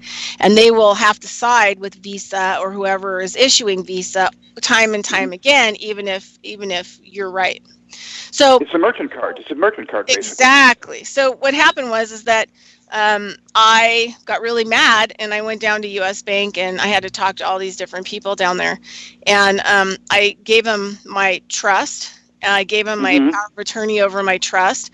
I gave him a couple other documents, and I gave him a letter that brought forth the fraud that PayPal had committed. They said, "Okay, great. We'll overlook your documents, and then we'll contact you in 2 months." It usually takes us about 2 months to straighten this kind of stuff out, right? And I'm minus $1,100 in my account in the red. Right. Yeah. It's like I don't want to wait that long. Well, I can't wait that long because they're going to close my account before then, right? Because I'm not going to be able to get $1,100 in there, and it was all total fraud. So anyway, like a week later, I get a call. Like 4 days later, I get a call from somebody at the bank, and they just said, "Yeah, we are going to, award in your favor." And we're going to, extract the money back from PayPal, the whole $1,100. And so we're ruling in your favor. Okay, 4 days later, they read the documents and they were like, no, we want the money back. So they went against Visa, right, because of the documents that I gave them. And then Visa tried to come back and they filed a claim 3 months later to my bank account to get that money back. And the bank sent me a email saying, "Hey, they want they're putting a claim against that money." Visa now is putting a claim against that money, not PayPal. You know how they did that? Well, I'll tell you. So what happened was so the lady calls me from the bank and she said, "Hey, I'm just collecting, evidence or data on what's going on with your bank account here at US Bank, and it looks like Visa is coming back now to try to reclaim the funds that we ruled against PayPal." And she said, "Do you have anything to say?" And I said, "Well, did you read the documents that are in the file?" And she goes, "Well, no." And I said, "Well, you know what? You need to go read the documents that are in my file in regards to the situation. And then you need to give me a call back and you need to talk to me in a different manner, So anyway, so she basically hangs up. She goes and does research. She finds all the documents, what PayPal had done. Now Visa was coming back. And that's what she told me. She goes, "Visa does this all the time. Like they will literally try to just steal funds or whatever else." And I'll tell you exactly how they do that. I know exactly how they do that. Oh, call on me. I know exactly how they do that. Well, just hold on a second. Trademark. So just let me finish. So anyway, so she read the documents and then came back less than 24 hours later. She called me and I said, "So what's up?" And she goes, "Oh, we're ruling in your favor." She goes, "We're just going to rule in your favor." And she said, "We very rarely ever deny Visa what they want, ever." And she said, "But we have to because, it's, I'm not." Well, you hit a right chord. You hit a right chord with something you did there. Well, no, because I'm not a vessel. They realized that the vessel that they were trying to use, me, to steal money, that I was the standing man on the land who was the trustee of that claim. And I claimed it to the bank, right? So it was claimed through those documents to the bank on the original situation that happened. So they ruled in my favor. So I sometimes like you do documents, you don't really know what's going to happen or where they're going to take you. And so now I've given out the trust that's under my capitalized name that I run, that I'm the trustee of. And another thing that I'm doing now is, if I get a ticket, I get pulled over and I get a ticket, I'm happy to sign my name, but then I put trustee next to it. So if they pull me into the court, they know immediately that I'm the trustee of the fictional corporation that they're pulling into court. Right, trustee or the agent, either one of them. Right. So the thing is like it changes it a little bit, and sometimes you just need an identifier to, to make your presumption of standing. Yeah. That's an interesting way of going about it. I mean, it works for you. That's good.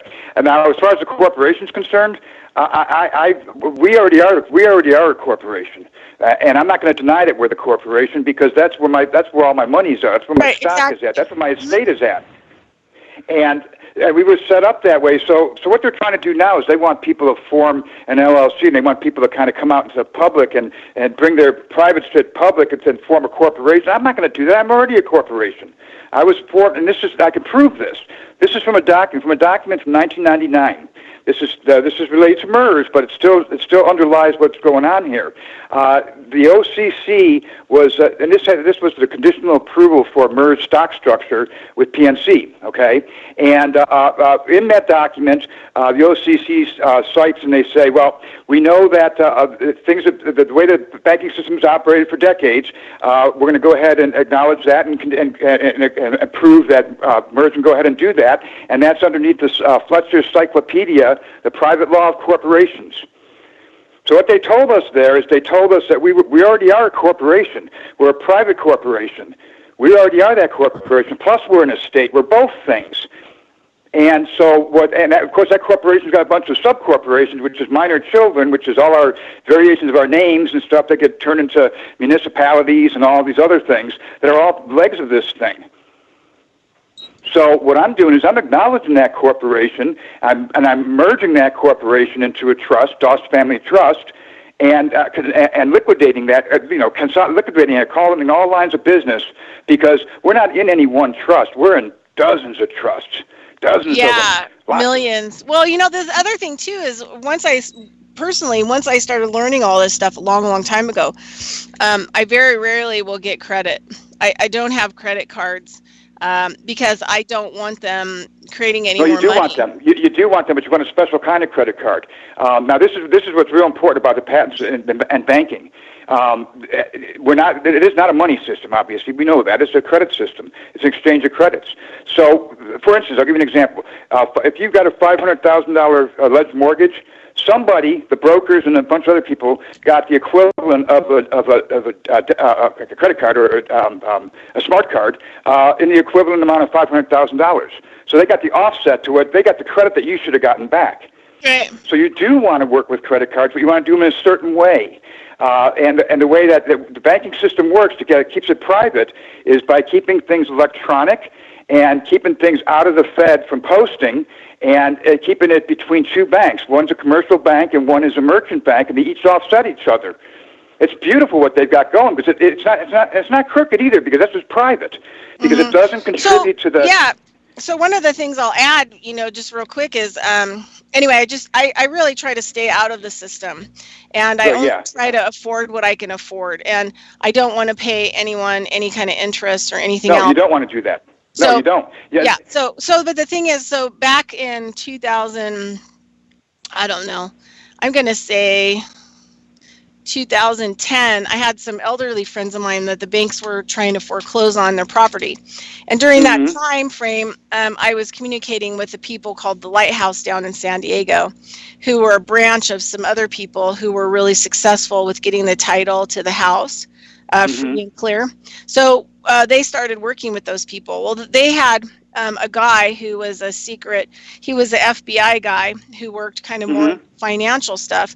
And he would go in and he would look up what the people had under the cuspis, right? so the numbers, to find the numbers of where the money was hidden that was written off these people. On the private side. He did it from the private side. Yeah, so, but he was underground, he was secret, he never really came forward, so that way they could move forward with the bank because they could show proof of another kind of fraud that the banks were doing.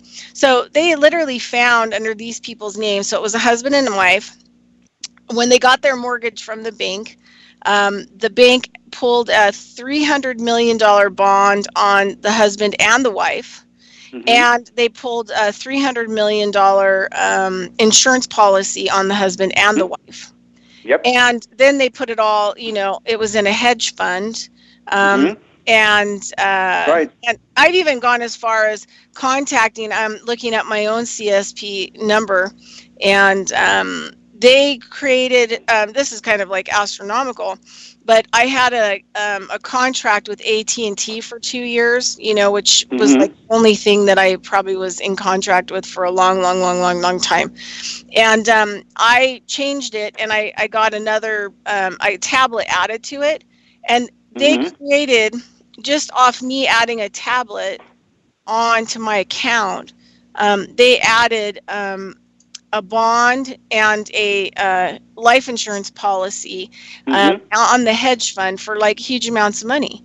And so I ended up tracking down the attorney that was in like the Cayman Islands, the law firm who, financial firm that actually was the ones who were representing that hedge fund. So and it's funny. It all goes through Caymans. Everything goes through Caymans. Yeah. So I sent him an email. I'm just telling him, like, I know what you're doing, and this is the number of my account, and who do you think you are? But anyway, so sometimes the money that they pull out against people is like super astronomical, and so that was another reason. Like, I didn't. And now that people's death certificates are stock certificates, it just brings a lot of that stuff to home, because now, even in death, now everybody that ever pulled a bond or a life insurance policy on you for any credit that you signed for, now they get that money. They all that's because of UCC-9. That's because that's for our benefit. We should be grabbing that, but they hid that from us. That's because of UCC-9. That's why they're able to do that. They weren't able to do this prior to that. Right, but I'm just saying, like, it's thing is, like, if I accidentally die, or this is the other thing too I thought about 20 years ago was, I don't really want to have so much credit and everything out there that my life is worth more if they murder me by faulty car or something else, so that they can get the money for the bonds and they can get the money for the insurance policies, then if I don't have any credit, it keeps me alive. Well, I look at it this way. You're just one person. So am I. I mean, for every one person that figures this out and gets away from it, there's how many people born? How many new victims are born that day? Oh yeah, serious. I mean, it really for me, it's a matter of here's where I look at it. From everything you're talking about, I understand. I see where it's coming from. I know where it's coming from. I know exactly how they're doing it, and that's a beautiful thing, because I can pinpoint it. I think that to start unraveling these things and to start is not going to be in the courtroom. Not yet. It's not ready. It's too premature for the court. What we've got to do is we've got to show how the system is fixed. We've got to show how these bar attorneys are committing seditious acts, how they are manipulating the codes and statutes, how they're able to access these records and to do the kinds of transactions that you're saying, and to keep that notice from us. Because all they're doing is they're redirecting the traffic. They're redirecting it from the messages and the mailings that should be coming to us about these insurance policies. They're redirecting them to their network. think about it as a false flag just for a minute.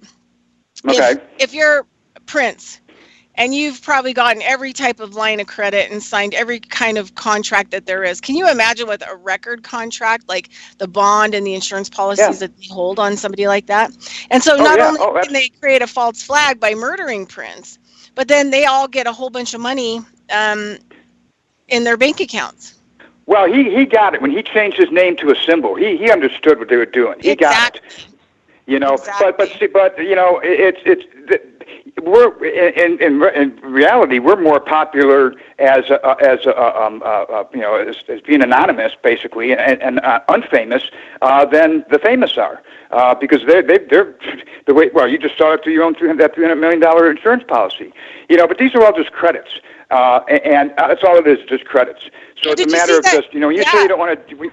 Hold on a second. When you say you don't want to deal with credits and whatnot, yes, you do. You do want to deal with credits because you do want to be able to have that full faith and credit, and you do want to be secured within a trust that gets you out of this system. And so what I'm doing is I'm saying, okay, well, you already got my estate, Kenneth William Dost, in the private.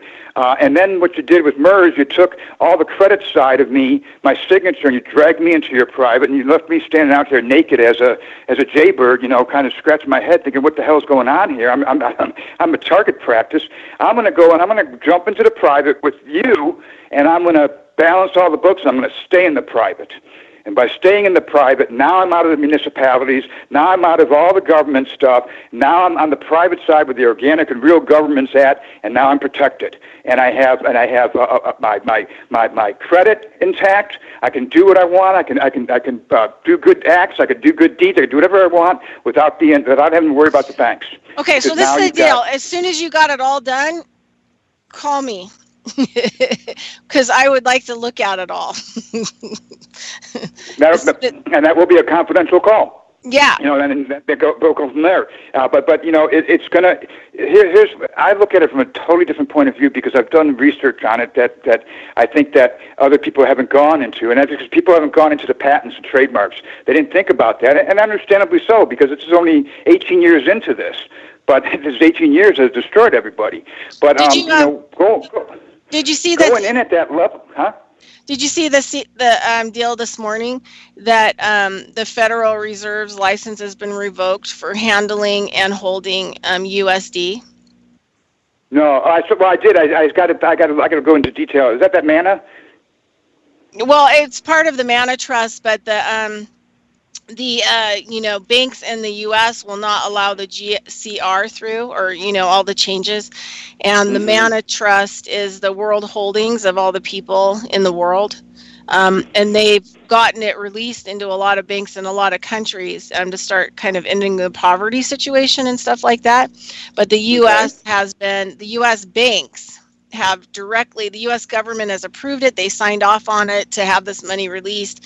And the U.S. banks are actually the ones that have been fighting against it and, trying to steal it and whatever else. So, well, that's because it's the private side. That's the private side. That's why. So they actually had to cut the Federal Reserve out by limiting their ability to deal with U.S. dollar so that it can't. That's not a good thing, actually. That's a bad thing. Well, because that goes back to Merrill Lynch. I mean, everything Merrill Lynch forming those private networks. So remember, Merrill Lynch is trying to bypass. They're trying to cut all the central banks out of the system. So they would love to cut out the Fed.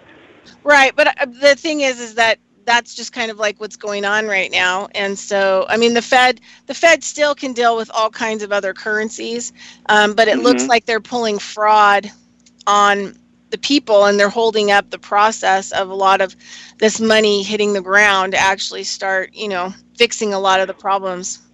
Right, and it's got to go overseas because the Fed is the one that releases the credits, but they don't release them domestically because it's all in the Caymans and everywhere else.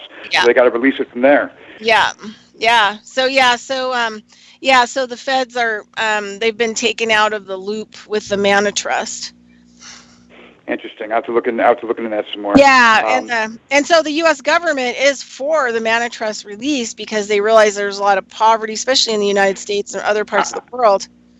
I'll tell you something. I don't think that. I think by and large the United States is clueless. I think the smartest man in the room was Wall Street, and the United States government got taken. Nobody's looking at these patents. Nobody's looking at them at all. As a matter of fact, whenever a patent gets submitted, whenever they get around to it, they review it. So all these things are going on that are fraudulent. Right. So the last person. Okay, so the last person in line that tried to stand up and create a currency for the people, greenbacks, and tried to stand up against the banking systems was JFK. Look what happened to him. And then I think it was like a week before the new currency, the greenbacks, were going to be released, that he was actually assassinated. And then before that, the last guy was believe it was Andrew Jackson, and he only served one term, but the Federal Reserve had come in and taken the gold that belonged to the people of the United States. And he actually said, hey, I want that gold back. That gold doesn't belong to you. And they said, yeah, whatever. And so he actually assembled a military, and he went in and he confiscated the gold back. But then he only got to serve one term because everything, there was false flag and everything was turned around on him. Because even back then, the people didn't understand that gold that the Federal Reserve took didn't belong to the Federal Reserve or the bankers, but it belonged to the people of the United States. And so people are totally asleep at the wheel in the United States about any of it, especially. Well, the way I look, I'm gonna. You're probably gonna disagree with me on this. We might disagree on this, but we can agree to disagree. Is that there's not enough gold or minerals in the world to sustain the kind of economy that's in place right now. Period. No, there's not. And so what they've done with using the people as saddle and as the credit. I don't think that's bad. I think what's bad about it is that it's been hidden and that people aren't able to capitalize. And I think it's our credit to draw from. And we should be able to have it.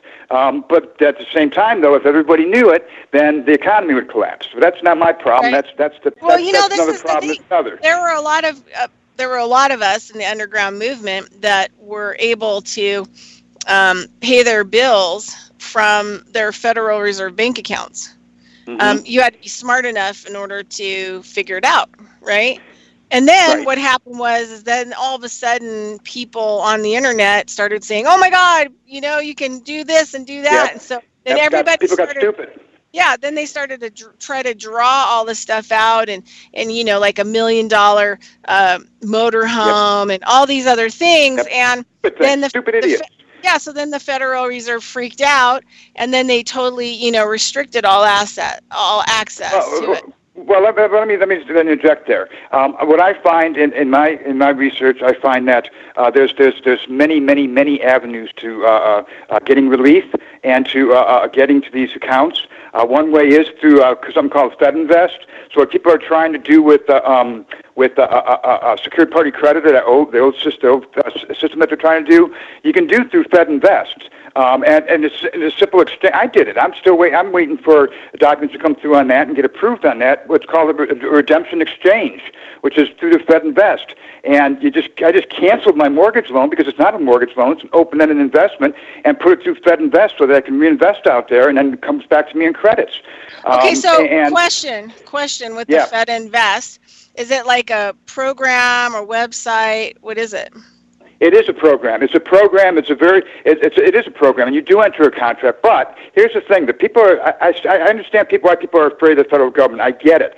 But when you go in on these on the private, because you're especially going in on a private side, you're getting approved as your private name, which is that birth name, that Kenneth William Dost. Right. So you're under the protection of that. And you are going into contract, but you are secured in that contract because it's on the private side.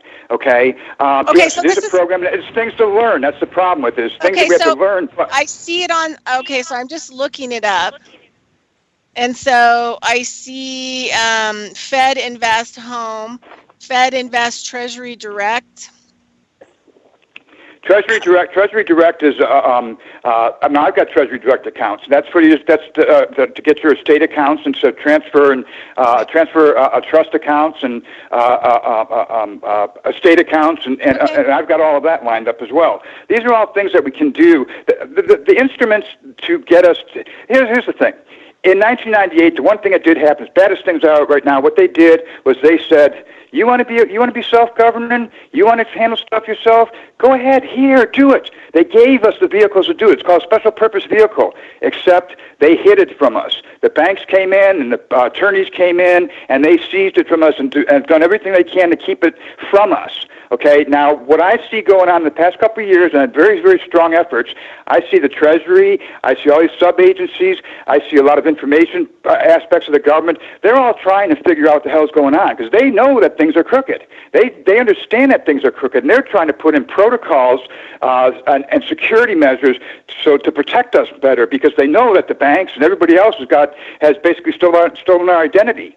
So right. These are the avenues that I'm going at it. I don't look at it like the federal government's all bad. I don't look at it that way. Yes, there are elements of the government, and the government is crooked, and so on and so forth. But I've also accepted the fact that, hey, okay, they turned me into a corporation.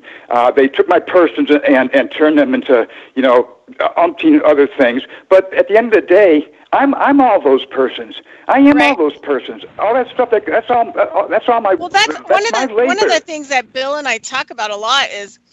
If you go to total common law, then, if you have a pension, you can't take that pension, because you get yourself out of the system or you can't have a driver's license. And one of the things on the trust that we made was that you have identifiers of your corporation, which is then it gives you kind of legal ownership over your driver's license because now you mentioned driver's license a minute ago. I found this is what I'm working through now. Do you know that we're considered a motor carrier?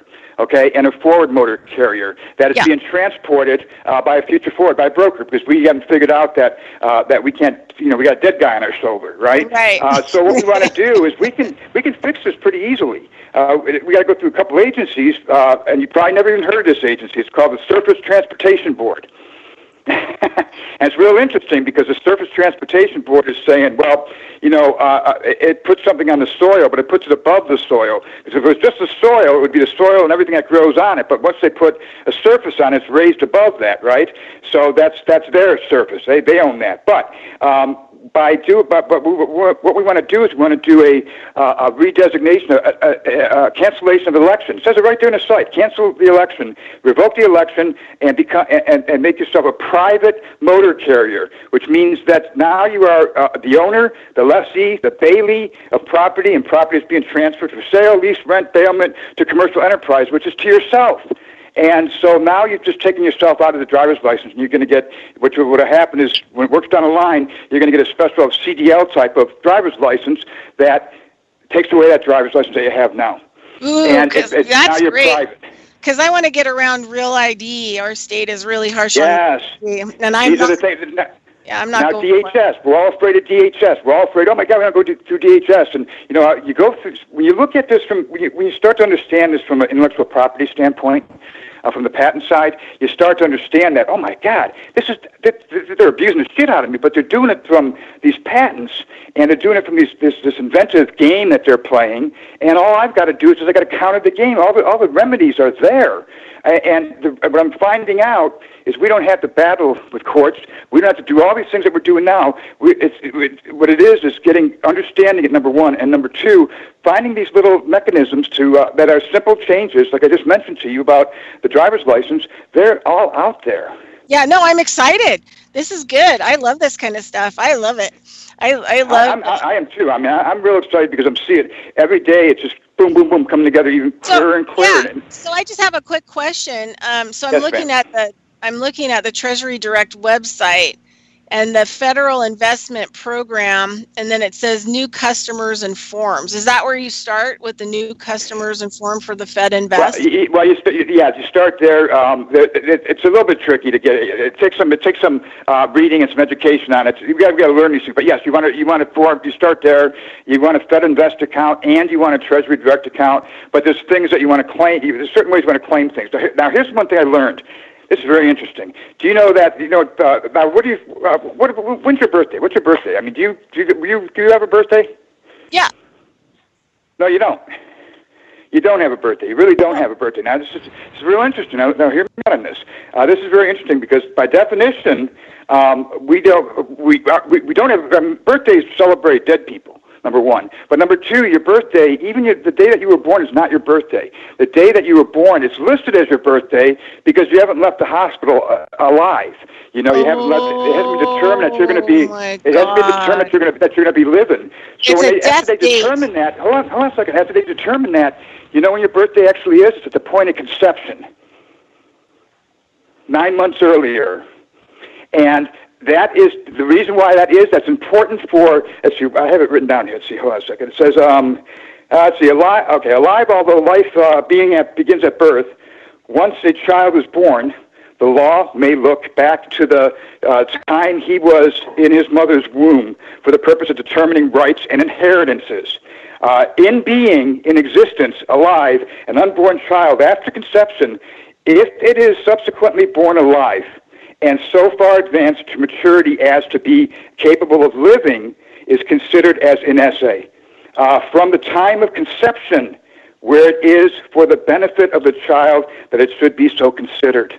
And why did I mention all that? Because I opened up an individual account on Treasury Direct, put my birthday in, the birthday I think I have, when I came into this world, 6/9/64, and then went back in there the day later. I could not get back in. It said my birthday was wrong. I said, what the fuck? So I kept on trying to put it in. It wouldn't accept it. Now I got to go back there and I got to change it. That's what it is. So when people are saying in essay, they're mistaken. It's 9 months prior to that, and it's for inheritance. Because think about it, bloodline. Your bloodline didn't happen when you were born. It happened when you were conceived. Right. Oh my God. So what would I do on that? Would I put, if I was December 18th, 1968, then I would go 9 months. 9 months earlier than that. Now you can't. Now the question arises. Well, what if you have to? You don't. What about forms that you don't have? When they ask for your birthday, you can't. And you can't put in. I have no birthday. Well, you don't have a birthday really, but the day that you were conceived, really, you can kind of say is when you came into being was 9 months earlier. Now, I haven't tried that yet because I just came across this, but when I came across it and I back-checked it and started, I said, holy crap. Now, this came out of Ballantyne's Legal Dictionary. I'm saying Ballantyne's Legal Dictionary is a fantastic dictionary because I think that's the one that they go by. Because this has got all the things in there that I've seen in my research, but I'm not finding in Black's Law, but I'm finding it here. Yeah, and the other thing, too, is my friend that was the ex-common law judge that I had on last week, he has a super old Black Law dictionary, and like half the stuff that was in there has been removed, and this one you have now, and then there's a whole bunch of weird stuff that's been added. Well, you know what? Remember when in 2001, when the OCC did deregulation, they rolled everything back to 1863 National Banking Act. So it was all rolled back to around the Civil War. Okay, so really, in technical terms, the 1933 bankruptcy never really happened. Okay, it never happened in terms of that, and it never did. We're always bringing up the 1933 bankruptcy. It doesn't matter. The bankruptcy doesn't matter. It never happened. I mean, it did happen, but it didn't happen. You know why? Because of UCC-9. Because what they've done is and because of patents, bankruptcy has become a business model. It's a business model for corporations to reorganize and to wash their debt and to reorganize into a private. That's what we should be doing, reorganizing our private corporation into a family trust. Yeah. We should be doing the same thing. We're saying that we're not corporations, we're not this, we're not that, but I read some of these declarations that said, I'm not a person, I'm not this, I'm not that, wah. Wait a second, you can't deny what you were. This is what you were. You didn't know it, but this is what you were. Accept that, and then move on. Accept and that's one of the things that Bill and I talk about a lot is not going from one extreme to the other. Not going to total common law and writing yourself out of your inheritance, basically. Right. Right. Yeah, because people sit there and say, "Oh, I'm a debtor slave. I'm a debtor slave. I'm a debtor slave. Oh, by the way, here's my birth certificate. I want my inheritance." Well, wait a second. You just catch yourself out of it. Now you want it? Yeah. No. And so this is good information because it's more of the middle of the road. How can I have both? Well, exactly. Well, that's the thing. Yeah, exactly. And what I'm finding here, that where is it here? There's a Latin phrase, and I'm not even going to try saying it because I'll murder it. But it has to do with life, and it says life and limbs are the power of the law. What does that mean? That means that limbs, right, arms and legs, put power behind the law, right? Do you know that corporations, if you dig deep into corporations, you know the corporations kind of consist of the torso and the midsection? And all these other appendages that we have, or all these other municipalities and things, all these things that have been set up that are fake, that are supposedly artificial, what are they? They're the extension of our soul that was taken from us that we don't realize is ours. We've given it away. We haven't realized. We bitch about it and say, oh, it's a corporation, it's fiction, it's fake. No, it's not. You're a part of that. You're a stakeholder. Right? Yeah. No, I'm all on board on that kind of thinking. I like it. I always hate that. I have Libra in the first house, and I have like a stellium of planets. And so that's my house of self. And I always are Libra as the scales, I'm always like, what's the middle of the road here? It's like instead of swinging from one side all the way over to the other side, trying to find the middle of the road. That's why we started working on these trusts so that, we could start compiling it and we could have it all and have authority over it. Yeah, I think the problem is, the problem is that a lot of people stopped at bias, and they didn't, and so a lot of things that were coming out, a lot of the general conventions that people are following, listening to, are decisions or opinions that are registered or that are filled with bias. And what I've tried to do is I said, okay, I can't look at that. I got to look at it, the whole picture objectively to see why they did what was done. Not stop at the wall of bias. I just hate the government. I'm going to stop right here.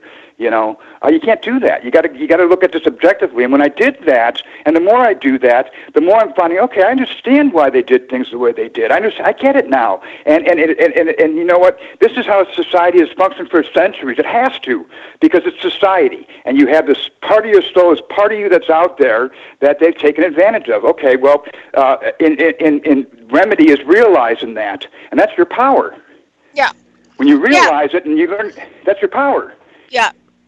No, that's the thing is, and another reason I like doing my radio show is that, I from farming to every kind of aspect of life, where we're all doing the groundwork, not just thinking about the stuff, but we're individually doing the groundwork. One of the reasons I have the show is so that we can start gaining information and knowledge from each other, because we're also kept away from each other and afraid of each other.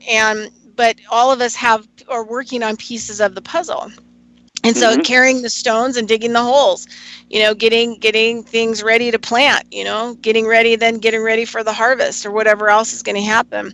So you're ideal with that, because when you disembark your vessel permanently, you're back in agriculture. You're back on the land. Yeah, agriculture is the big thing. That's my big focus of reality. So we've got about 2 minutes left. Can you tell listeners where they can find you or where you like to be found?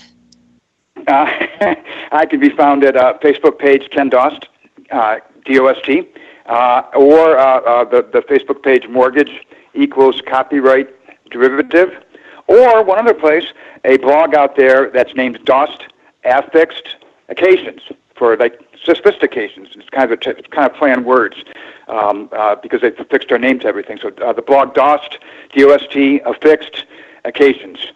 So any of those three places. Great. And I thank you so much for coming on again. And we'll just keep rotating you in as a guest. So anyway, thanks for being on. Bye, Ken. You. Bye, thanks.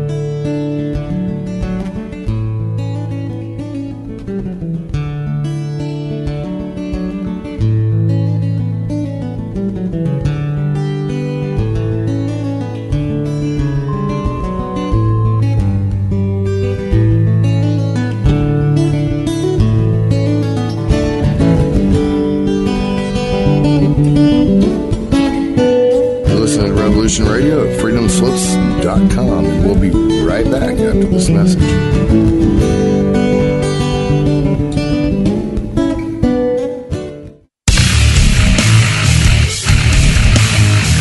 Revolution Radio.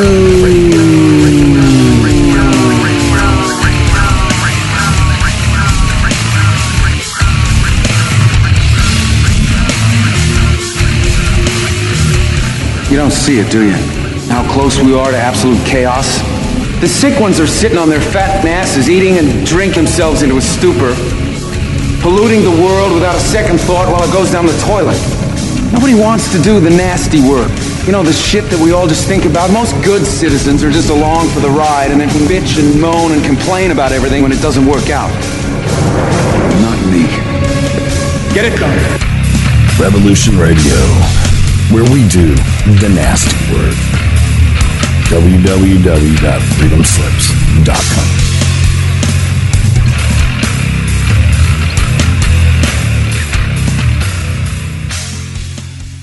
This is the people's war. It is our war. We are the fighters. Fight it then. Fight it with all that is in us.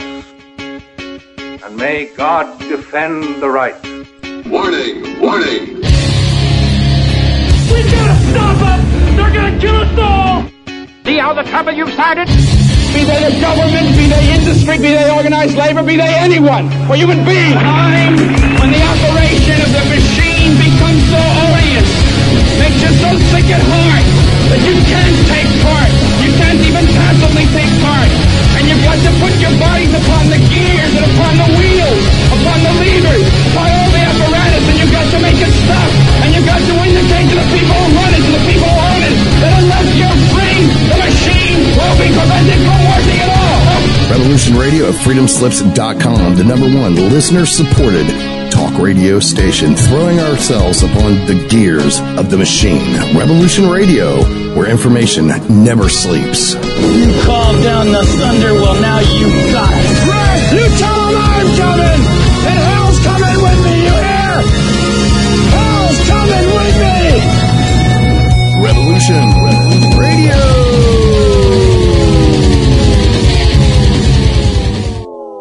The opinions expressed on this radio station, its programs, and its website by the hosts, guests, and call-in listeners or chatters are solely the opinions of the original source who expressed them. They do not necessarily represent the opinions of Revolution